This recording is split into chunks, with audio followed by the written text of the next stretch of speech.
Boomer Sooner. Upended balls loose, lay it around, picked up on the run. Cannon, he's to the 10, he's to the 5, touchdown! Live at Rudy's Country Store and Barbecue. Welcome to the OU Huddle on the Sooner Sports Network from Learfield. Presented by Air Comfort Solutions, your total home solution for plumbing, heating, air conditioning, and electrical. Make the winning call today. Also brought to you by Riverwind Casino. Good times, great rewards. Bud Light, easy to drink, easy to enjoy. And by Rudy's Country Store and Barbecue, bringing you the best in real Texas barbecue. Now, here's the voice of the Sooners, Toby Rowland. All right, hi everybody. Welcome to Rudy's Country Store and Barbecue on a Monday night. It's time to talk some Sooner football. For the next 2 hours, we're going to talk OU. Next hour, we'll be joined by Sooners head coach Brent Venables and Teddy Lehman as well. First hour, though, we call it the Huddle. It's the BV pregame show. And please help me welcome my co-hosts, a couple of all-time Sooner greats, Caleb Kelly and Gabe Eichert. Everybody. Yeah, it doesn't go away. It doesn't go away just because they whooped us. Yeah. It's okay. I like it. Consistency's key. Opening segment presented by Community Coffee, family-owned Community Coffee, the official brewed coffee of OU Athletics. Taste the difference family makes. We have a lot of fun on this show. This show might not be as fun as some others. OU got beat by South Carolina 35-9 on Saturday. We're going to talk about that game, and we're going to preview the matchup with Ole Miss coming up on the road in Oxford at 11 a.m. on Saturday morning. But we must start with the news that dropped on Sunday following the loss to South Carolina, the announcement of the dismissal of OU offensive coordinator Seth Littrell. Joe John Finley will take over as the team's play caller. Kevin Johns is promoted to co-offensive coordinator as well. We'll talk more about him in a bit. But both of you, Gabe, I'll start with you. What did you feel about the move?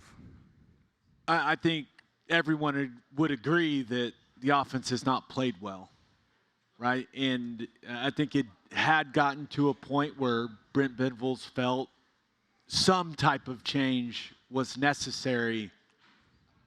I hate that change involves an OU legend losing his job. I think we all feel that way.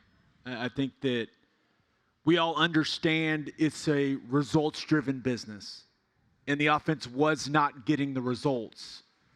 But that doesn't make the fact that Seth Littrell had to lose his job suck any less for me. It's part of the business. I hate that it had to happen the way that it did, but I think Brent Venables was in a situation where he had to make a change, and he gets paid a lot of money to make those difficult decisions. He made the decision, and now we'll see where things go with Joe John Finley calling the plays, Caleb. Yeah, I think, I don't know if Coach V would want me to share this or not, but I think it's important just because it shows the type of man he is. Coach V takes everything as his responsibility. He's a defensive coach. He's a great defensive mind, but he knows that the offense is his responsibility as well.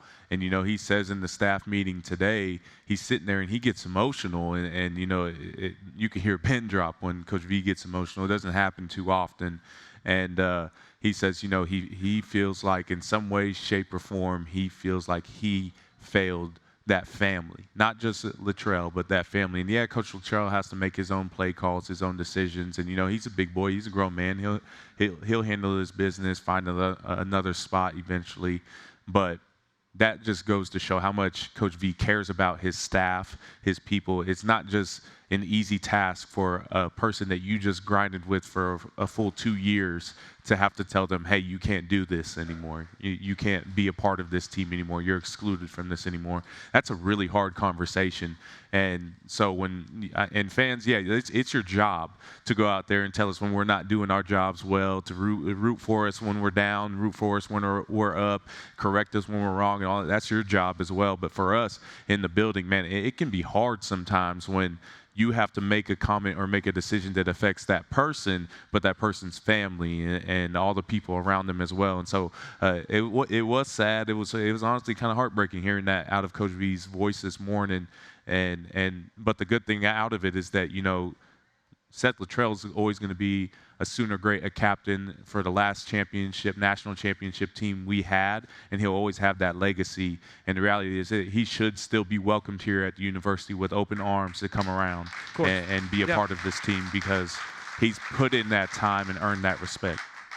There's no doubt about it. And he was, he took the job knowing that he was going to have to do some things that he had really never done. He'd never coached quarterbacks. And that was something that Brent Venables asked him to do, and he took that on because he loves this university. And unfortunately, it just didn't work. But I love that you shared that, because it's a reminder of the human element of all of this. Yeah. There is no worse feeling as a player than one of your coaches getting fired because you couldn't produce on the field. I've experienced that in college and in the NFL, and you feel awful. You feel awful. They got to move their family. Their kids are in school. Yeah. There's all this stuff. And when that happens, you have this very real moment where you go, I had a hand in this man getting fired and turning him and his life's family upside down. And it's an awful, awful feeling. And that happened when, my junior year going into senior year with James Patton, our offensive line coach, and I still think about it. So that's something that these players have to carry with them. And my hope is that when something like this goes down, it starts to feel very real. And my hope is that somehow, some way, this can get this offense to lock in a little more, maybe be a little more detailed in everything that they're doing. And that way Seth Luttrell didn't lose his job for no reason. Very well said by both of you guys. Thank you for sharing that. Joe John Finley now takes over as play caller. We'll talk about Kevin Johns in just a second, but Joe John first.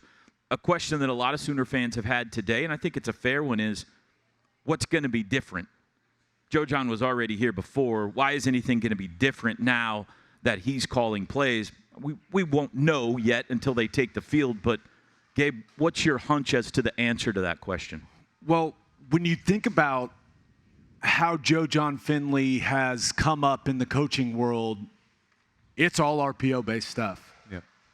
It's, going back to his time at Baylor, his time with Heupel, his time with Levy. That's the world that he's been molded by. So my expectation, and I don't know anything, I haven't asked, but my expectation would be that the offense looks more similar to the way that it looked early in the season, and even last season. Yeah. With some of the RPO stuff in the throw game, reading the box count, reading some safeties, hopefully putting some easy decisions on the quarterback's plates, no matter who that quarterback is, whether it's Arnold or Hawkins. But that is what I would assume, because that is the world that Joe John Finley has kind of been molded by as a coach. Yeah. I think one thing that's definite about Joe John is the fact that he's a very definite person. So when you make decisions on as a quarterback in the way that he coaches, there's not a lot of gray area. I know RPO, that's been the thing that fans are hating. A lot of people are questioning is there's so much gray area in it. Well, can Joe John come in then and with his personality of it's quick, make that decision go, make that decision go. That's kind of how Joe John is very definite. You're either right or you're wrong, and I know that from tight ends and being coached by Joe John myself a couple years. And so if you're either right or you're wrong, it does the decisions get made faster so that these plays can develop quicker instead of the RPOs where we're just sitting there. Like, we don't need to look like Wake Forest just sitting there all day long and holding on to the running back, the slow mesh. We don't do that. And that's not what you saw with a Levy-based offense. And one that was high power. And I know last year it was funny because a lot of fans are calling for Levy, and then you see the lack of success we've had this year, and you see, okay, well, maybe that wasn't just we want that back. Yeah, and so I'm hoping that Joe John can get some quick decisions for our quarterbacks. And I like the fact, I wish we did it in the beginning of the season, honestly. I wish the QB battle was week 1, not week, 7 or 8 that we're going into. But now if that's going to be the situation, both these guys are now, every time they step on the field, competing, which raises your level. I had to do that against Curtis Bolton all the time myself, where every single play, it was like, I'm grasping, I'm crawling, I got to go make a play, because if I don't make a play, this dude's going to come in and get his opportunity too. And so that puts pressure, but in more of a positive way than I'm starting this guy, he's going to come take my spot. It's like we're both evenly, have an even opportunity to grow and go compete for this thing. We both have been on the field, and we both have had ups and downs. And so now we're competing. I think with having that recipe, that's where I personally can see some change going forward with these quick decisions and quarterback battle that actually gives them a chance to compete instead of just you're it or you're it. Kevin John's the other piece of the puzzle here. He was on staff already as an analyst. Now he is elevated to co-offensive coordinator and quarterbacks coach. A source told me last night he's a major part of making this move here. He was the offensive coordinator last year at Duke under Mike Elko. He's been an offensive coordinator at Indiana under Kevin Wilson, for a year at Texas Tech with Cliff Kingsbury, for a year at Memphis with Mike Norvell. He's been with a lot of big-time coaches and offenses, and he's going to have a major say, I'm told, in how this offense is formulated, orchestrated, even called. In fact, there was some discussion as to whether he would even be the man, but I think that this is going to be a very valuable guy, Gabe, to bring into the fold here, and he's going to put his thumbprint on what Oklahoma does going forward here. Yeah, and you ran through all the guys that he's worked with. Those are some big-time names when it comes to productive offenses. So Joe John Finley has never called plays. He has never had that responsibility, and Kevin Johns can bring some experience and guide him as he gets comfortable doing it. And we'll see what it looks like. I've never had to call plays. I don't know how long it takes you to find a rhythm. I'm sure that Joe John Finley is talking to all kinds of people and getting advice and the best way to go about it. But I really am interested to see if we see any substantial changes to the offense with Kevin Johns having such an influence over things. I think it actually makes this offense more difficult for Ole Miss to prepare for, because they don't quite know what it could look like. Caleb, it's hard to make huge sweeping changes in 1 week during the middle of the season, but you can add some wrinkles here and there. Yeah, and the thing that Kevin Johns is going to be so impressive to see is that inside the building, he's already had such a big impact. I mean, specifically in the quarterback's room. He's a guy that, family is coaching. He's got a son at Tennessee right now on the coaching staff. He's got just a long lineage of relating to people that are in the college age, knowing that his kids are that age as well. And so he's been somebody that's already has been accepted as a coach for that offense, specifically those quarterbacks, that I think – in the loss of a coach, that transition of who's going to coach me up, who's going to be the guy I got to listen to, get coached by for the rest of the season.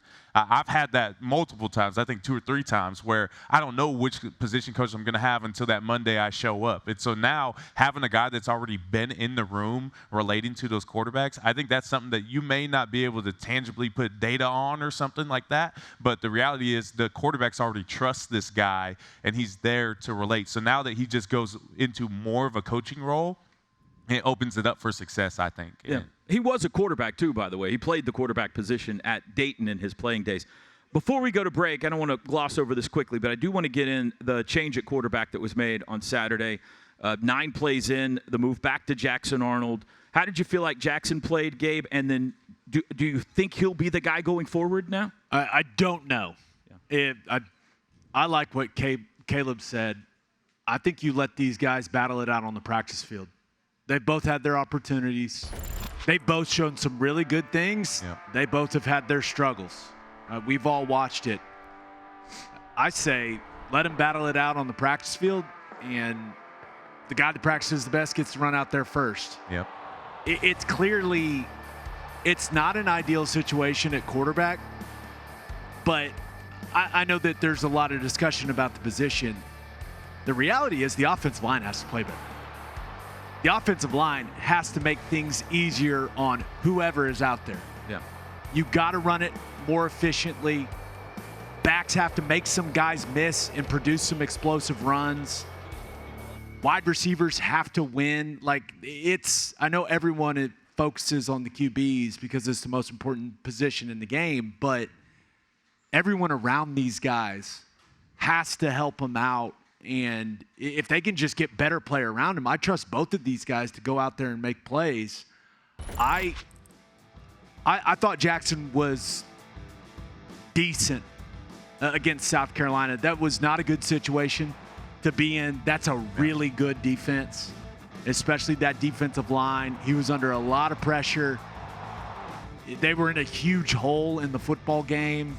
It was just not ideal conditions to go out there and play well, Caleb. Yeah, I think the reality is they both have an opportunity at redemption. You saw Jackson go in, and I thought he performed pretty well. Was consistent, able to finally throw that long ball that everybody's talked about the entire time through recruiting, through his redshirt years, or not redshirt, he didn't redshirt, but the years where he didn't play as much. And so now you have that under your belt where, okay, I'm going to try to be consistent. I think the reality is that, you would expect him to go. I don't know personally, but I think you were the last one to play, and we were coming back. We played well with you in, so why not lead? I want them to compete throughout the week. I don't want it to be solidified, but if I was to guess, that's what I would say.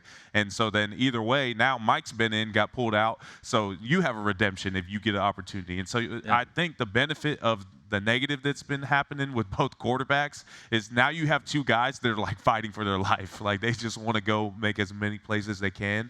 But who now can be composed? We know Mike Hawkins as a guy that is shown that he can be more composed than Jackson, but you look in a game like that where Jackson looked like he was more composed, and so it's going to go back and forth no matter what.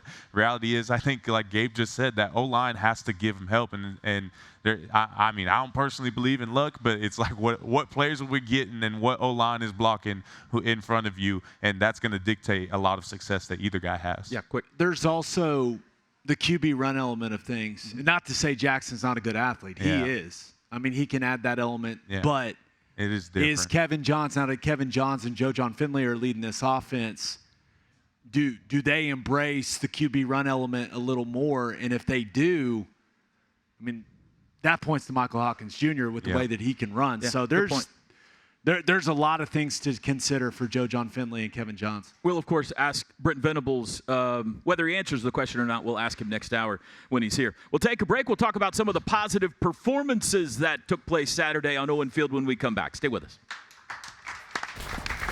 The Huddle is brought to you by Rudy's Country Store and Barbecue, bringing you the best in real Texas barbecue. Walden Cleaners and Laundry, where the difference is quality. Riverwind Casino. Good times, great rewards. Bud Light. Easy to drink, easy to enjoy. Now Thompson changes spots with Jordan. There's the snap. Arnold to throw. Deep shot. Looking for Brennan Thompson. Near sideline. Caught it. On the run. Touchdown. A 54-yard touchdown pass from Jackson Arnold to Brennan Thompson.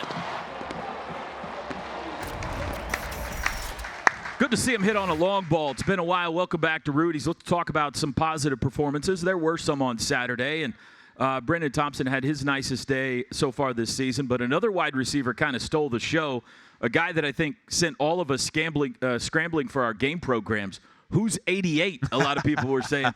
Jacob Jordan, true freshman from South Lake Carroll High School in the Dallas area, came in 6 catches for 86 yards. He's not very big. Yeah. Looks a lot like Drake Stoops running around out there. But he got open, Gabe, and made some plays. Yeah. I don't care how big the guy is. He got open. And one thing, just going on Sunday, going through the game film, he plays with a sense of urgency. Oh, yeah. He plays fast. He runs crisp routes. And I'm going to be very surprised if we don't see more of him on Saturday, because when you get your opportunity, you have to produce. Yeah. And that's exactly what he did. And when you produce and you get those opportunities, you get more opportunities. So I'm excited to see what Jacob Jordan can do the rest of the way. I'll tell you, I'm yelling, "Twin, go Twin." And my wife looks at me and she's like, "Caleb, he's white." And I said, "Wait, hold on. That's my birthday twin." And so, there's just something about being born on March 20th. Thanks for clarifying that. Yeah, a little confusing, I guess.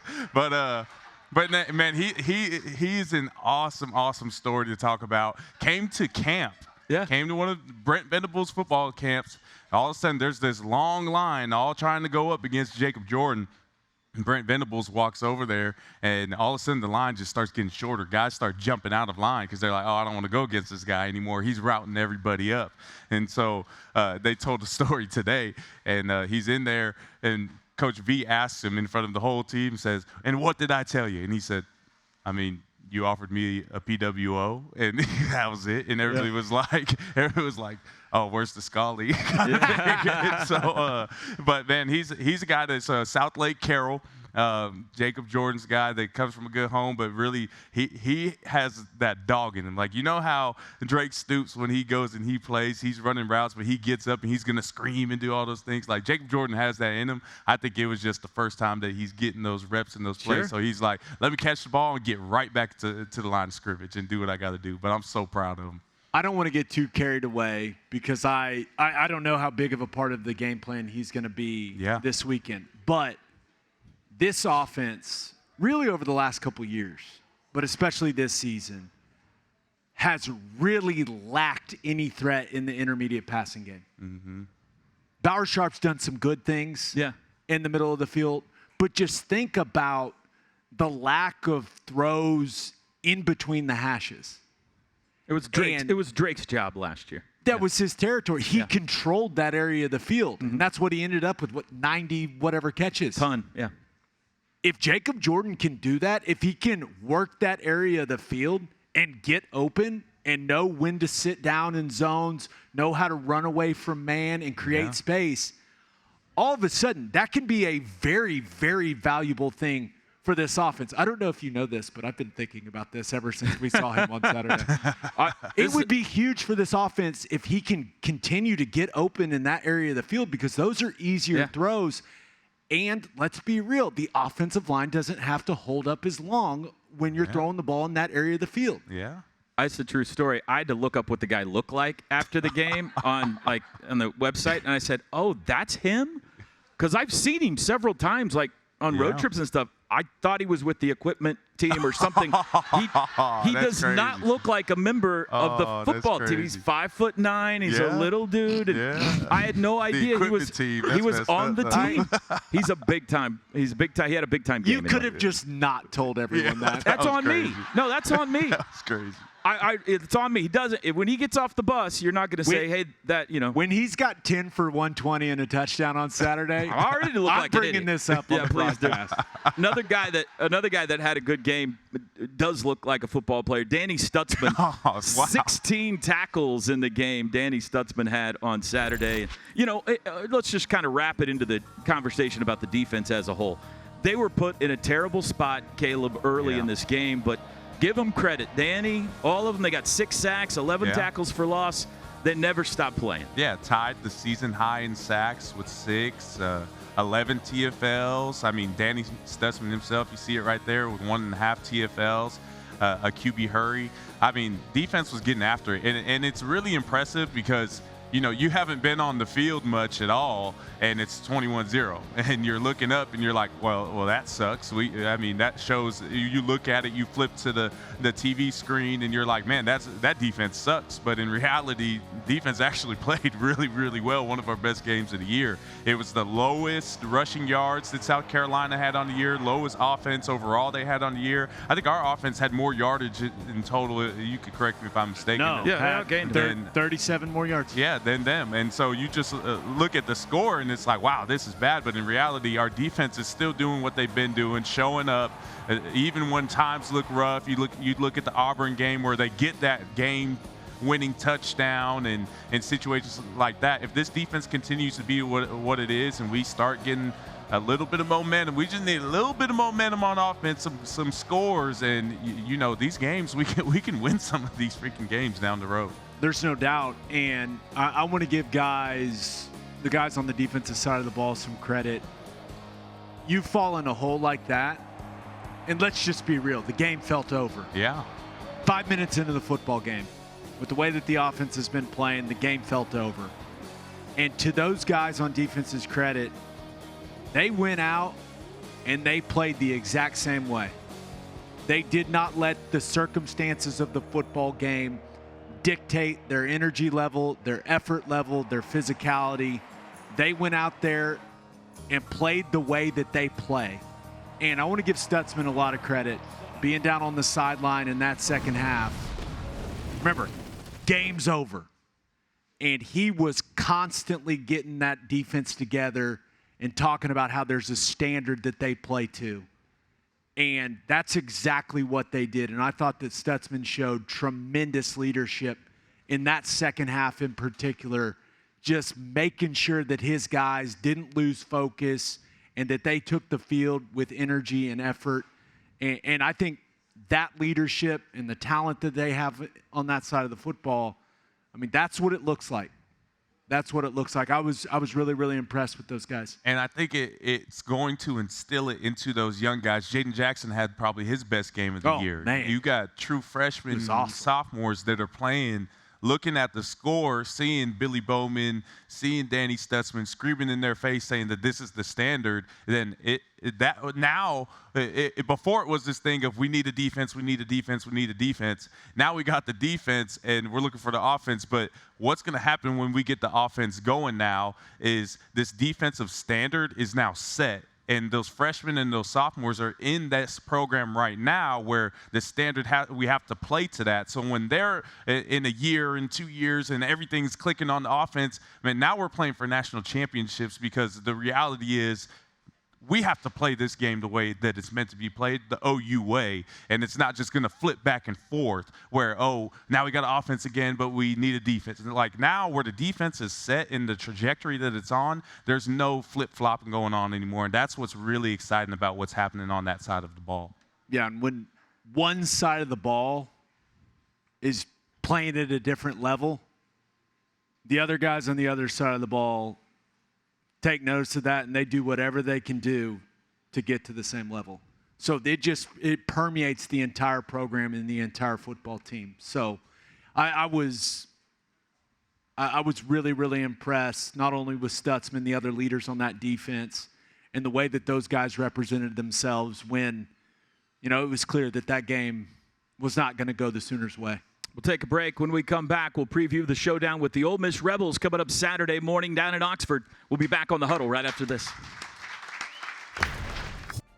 Log on to Soonersports.com/kids for information about joining the Sooner Junior Kids Club presented by OG&E and brought to you in part by Orthodontics exclusively, Mathis Home, and Devon Energy. OU's 2024 football games are available on Exitos 96.5 FM in Oklahoma City and 101.5 FM El Patron in Tulsa, as well as on those stations' websites. Each OU Spanish broadcast will feature a 30-minute pregame show and a 15-minute postgame show. The best place to gear up for game day is shop.soonersports.com. All right, welcome back to Rudy's, everybody. It's the Huddle. Gabe, Caleb, and Toby back with you. It's time to go behind enemy lines, now brought to you by the Riverwind Casino. Good times, great rewards. Ole Miss is coming up. That's an 11 a.m. kickoff Saturday. Vaught Hemingway Stadium down next to the Grove in Oxford, Mississippi. We're all looking forward to that road trip. Wish it wasn't at 11 a.m., so perhaps we could enjoy the Grove a little bit more. But nevertheless, very much looking forward to a stadium we haven't seen. We'll take a look at some of those scores in a bit. I don't think that's for this segment. Ole Miss 5-2. They are one of the teams that spent heavily in the portal this offseason. Lane Kiffin, obviously, their head coach. averaging scoring the most points in the SEC, giving up the second fewest points on defense. Good football team. What are your thoughts on Ole Miss, Gabe? Well, they're very good on defense. And as we all know, our offense is still trying to find its footing, trying to find a rhythm. Yeah. The offensive line has had its struggles. And I think this is the best group of interior defensive linemen we've played I agree. Yeah, all I agree. season. I think they're a little better in Tennessee, a little better than Texas on the interior line. Walter Nolan. Walter Nolan is Man. an absolute dude. Dog. I'll be very, very surprised if he is not an early round draft pick whenever he decides to make that move. It's a big challenge. They're long, they're athletic, clearly offensively very explosive. We all know Lane Kiffin's reputation, have an experienced quarterback, really good running backs, talented wide receivers. It's a good football team that has lost a couple of Real close. heartbreakers. Yeah. Yep, lost to Kentucky at home and most recently at LSU. They're coming off a bye. Yeah. Oh, so they're rested Yeah, they're as well. rested, too. Awesome. Yeah. Good. Caleb, what do you think about Ole Miss? Great. The scoop, by the way, on Ole Miss brought to us by Brahms. Go ahead. Yeah, I remember.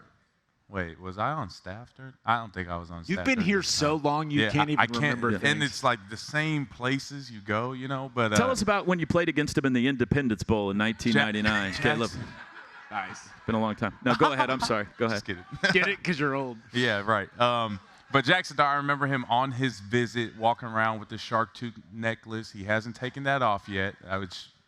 That scared me. A Cali guy myself, I get it, but like you're forcing it a little bit. You got to come natural. Well, he's thrown for 14 touchdowns and 3 interceptions. And so he lived up something's to it. And so that was my point. Gabe stole it from me. Is that the dude can throw the football and do it well. I watched them play against South Carolina. Figured we were going to play them, but can't really take all of South Carolina's film into consideration from when we played them because we didn't play them very well. And so the reality is, looking at this offense, I think our defense is going to have to show up and play one of the best games of the year.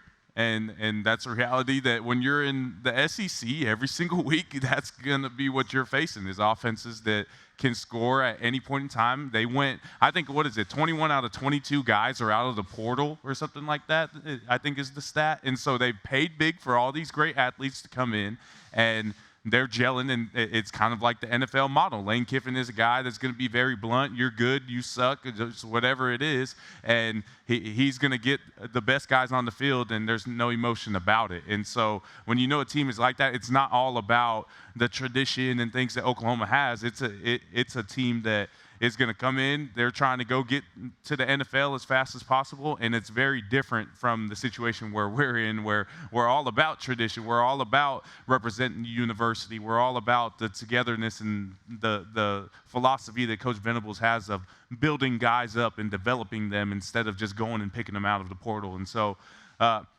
I'm excited to see how it is, but like Gabe said, and looking at their defense, because I'm always drawn to it, man, those interior D linemen are really freaking good. Nolan jumps off the page, jumps off the screen, and he had, I think, 2 or 3 sacks in the game against South Carolina alone. And so going to be a huge test for our offensive line as we go into it. I do think the defense can play well. I don't think, when you look at the strengths of their football team, I don't look at their offensive line and go, wow, just look at how these guys move people off the football. They're solid, but I think the strength of their team is really at the skill positions offensively and then the interior of the defensive line on their defense. But the thing about Ole Miss, after they lost the second time, people are kind of trying to make it seem like their season was over, right? This was a team that was expected to go to the playoff, maybe compete for an SEC championship. Now all of a sudden you start looking at how things are unfolding in the SEC. They're not out of it. Every goal that they had coming into the season is back on the table. Yep. It is, but they probably can't lose again. Correct. To be in the playoff. Correct. Which means if they start slow or if OU jumps out in front of them or something, could get a little nervous because this is a team that was built for 1 year to contend. Yeah. And Correct. they've lost 2 games in the first half of the season here, so their pressure's on them a little bit. They've lost by 3 points and 3 points. They're a really good football Yeah, team. they're really good. And they're going to be juiced for this one. This is a game that I know some Ole Miss people, unfortunately. Me too. And this is a game that a lot of people around there have been excited for. Yeah. Taco Mayo brings us what's on the menu. Big appetite, bigger savings. Download and save today. We'll take a break. When we come back, we'll look at what happened this week in the SEC and the week to come. You're watching The Huddle here at Rudy's. Yeah. You know what happened. We want to thank all of our Sooner Radio Network affiliates across the state and region. Fans can check out Soonersports.com for an affiliate in your area. And if you're traveling outside the state of Oklahoma, you can listen to all the action on either SiriusXM Radio or download the Varsity Network app and listen free. Taco Mayo. Big appetite, bigger savings. Download and save today. Air Comfort Solutions, your total home solution for plumbing, heating, air conditioning, and electrical. Make the winning call today. All right, welcome back, everybody. It's time for What's Your Beef, brought to you by Didier Ranch's ranch-raised beef. Can be shipped anywhere in the continental U.S. Visit DidierRanch.com. That's DIDIER Ranch.com to order Didier Ranch. Tradition tastes better. This is the part of the show every week where we ask Grumpy Gabe what his beef is this week. That's a new nickname for you. I'll take it. I'm fine with that. What's your beef this week? We got to talk about the Texas thing, right? Yeah. Yeah, they're out some cash. Well, they don't care. They got more money than God down there. Probably. Everyone knows that. Probably, yeah. But It's a lot of money. that was a lot of beer on that field. That was pretty wild. Yeah. Now, It worked. the refs got the call right, which is the funny thing. But I completely agreed with Kirby Smart after the game when he kind of voiced, Yeah. hey, we can't set this precedent or else everyone's going to start throwing stuff on the field. What? Yeah. You're more reasonable than me. I was sitting there going, the typical Texas fans, of course. We would never do that. We would never. No. The good We're people of much the great state classier. of Oklahoma would never do that. Right. But that was wild. I mean, have you seen that picture of Steve Sarkisian on the field going, please stop? Yeah. Yeah. And now these Texas students are getting, Yeah, I they guess, can't come back for the rest of the getting year. this text. They're identifying everybody who threw bottles, and they're getting text messages that say your tickets have been revoked for the rest of the Do year. we think that's a little too much? The SEC told them to do it. So is it too much? I No, think you so. can't be throwing things onto the field. You can't be throwing bottles onto the field. I guess so. It was a really bad call, though. It doesn't matter. And That Johnny doesn't matter. Barrett, who is a heck of a football You know, player. that happened to OU in the College World Series against Ole Miss. Because what happened was the refs made the wrong call. They got together in the delay. They were looking at the big screen going, uh-oh, we blew this. Let's change it to the right call. Yeah. Something similar happened to OU against Ole Miss in the College World Series where the umps got together and were watching the big screen. You're like, you know what? We better review this because I think we just messed up. So not cool. It's an interesting situation because the refs eventually got to the proper call, but it did feel like it raining beer Yeah. nudged them it got along them to there. the proper Yeah. call. Not cool at all. But luckily, Georgia won the football game, so it's not Yeah. that big of a deal. Speaking of, let's take a look at some of the big finals from this past weekend. Georgia did go down to Austin and beat Bevo. Tennessee gets by Alabama. And BYU rallied Friday night to beat Oklahoma State on a late touchdown, 38-35. The tackling on that last play, Cowboys are in danger of also missing a bowl game this year right now. They got to get it going a little bit. This week, here's some of the big games coming up around college football. In the Big Ten, Illinois goes to Oregon. It's weird saying that's a Big Ten game still. LSU at Texas A&M. There's a big game in the SEC this week. Missouri at Alabama. Notre Dame and Navy. Navy unbeaten. They're playing that game in the Meadowlands. Notre Dame's only lost one game. And there you see the other ones. Texas at Vanderbilt's interesting, too. have you seen what could unfold? I don't know how likely it is, but what could unfold With all the ties? with Army and Navy? Oh, yeah, yeah. Yeah, I mean, there's a possibility that's a play-in game this year for the college football playoff. Is that what you're talking about? They're both in the American Athletic Conference. Mm-hmm. They're both undefeated. Yeah. They don't play until December 14th. Oh, back-to-back weeks. After the selection committee makes its They could announcement. play in a conference championship game and then play each other again the next week. In the playoffs. Yeah. It's normally, but they're also, the selection for the playoff is before they play each other. Yeah, they would have to hold them a spot. They'd have to say winner of this game gets the final spot. Right. Yeah. That would be great. I'm rooting for it. God bless America as far as I'm concerned. Go Select Army the and Navy. troops. I tell you right now, I would not want to play Army. Yeah. That team is a rolling ball of butcher knives right now. Way to go, United States Army. Way to go. And Salute the Navy, troops. for that matter Got you as the well. best. Thank you. We'll take a break. Hot takes when we come back to wrap up the huddle. Stay with us. Thank you to our cornerstone television partners, OU Health, OG&E, Fowler Auto Group, and Coca-Cola.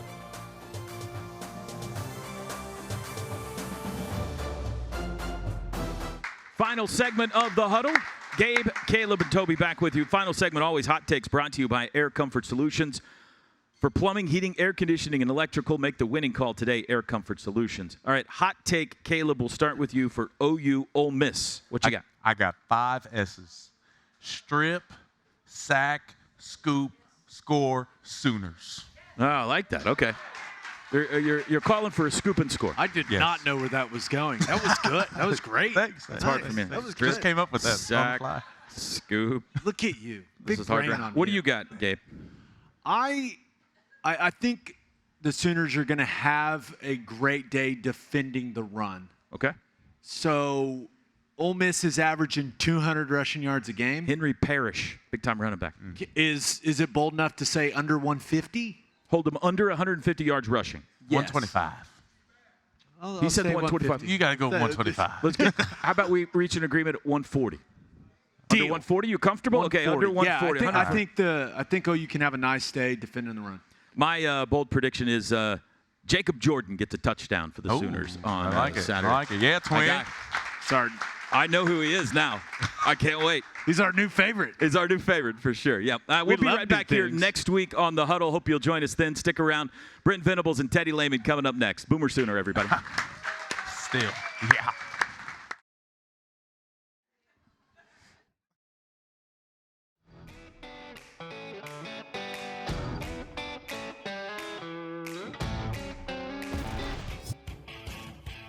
The OU Huddle has been brought to you by Rudy's Country Store and Barbecue, bringing you the best in real Texas barbecue. Walden Cleaners and Laundry, where the difference is quality.